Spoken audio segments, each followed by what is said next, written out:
रात का समय था। चारों ओर अंधेरे में छाया हुआ था। केवल एक ही कमरा प्रकाशित था। वहाँ चारों मोमबत्तियां जल रहे थे। चारों मोमबत्तियां एकांत देखे आपस में बात करने लगे। पहली मोमबत्तियां बोली, मैं शांति हूँ। जब मैं इसी दुनिया को देखता हूँ, चारों ओर अप्पा-थप्पी, लूट खसोट और हिंसा का बोलबाला है। ऐसे में यहाँ रहना बहुत मुश्किल है। मैं अब यहाँ और नहीं रह सकती। इतनी कहकर मोमबत्ती बुझ गई। दूसरी मोमबत्ती भी अपने मन की बात कहने लगी। मैं विश्वास हूँ। मुझे लगता है कि झूठ, धोखा, फरेब, बेईमानी मेरा वजूद खत्म करते जा रहा है। ये जगह अब मेरे लायक नहीं रही। मैं भी जा रहा हूँ। इतना कहकर दूसरी मोमबत्ती भी बुझ गई। तीसरी मोमबत्ती भी दुखी थी। वह बोला, मैं प्रेम हूँ।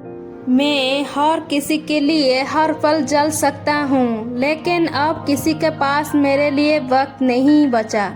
स्वार्थ और नफरत का भाव मेरा स्थान लेता जा रहा है। लोगों के मन में अपने के प्रति भी प्रेम भावना नहीं बची। अब ये सहना मेरे बस की बात नहीं। मेरे लिए जाना ही ठीक होगा। ये कहकर तीसरी मोमबत्ती भी बुझ गई। तीसरी बत्ती बुझी हुई थी कि कमरे में एक बालक प्रवेश किया। मोमबत्ती को बुझा हुआ देखे उसे बहुत दुख हुआ।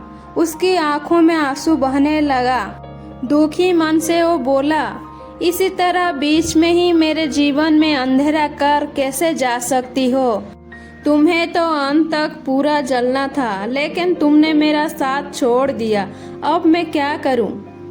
बालक की बात सुनकर चौथी मोमबत्ती भी बोली, घबराओ नहीं बालक, मैं आशा हूँ और मैं तुम्हारे साथ हूँ। तब तक मैं जल रही हूँ, तुम मेरे लौ से दूसरी मोमबत्ती को भी जला सकती हो। चौथी मोमबत्ती की बात सुनकर बालक का ढाढ़स बंद हो गया। उसने आशा के साथ शांति, विश्वास और प्रेम को भी पूर्ण प्रकाशित किया। हमें इस कहानी से ये सीख मिलती है कि जीवन में समय एक सा नहीं रहता।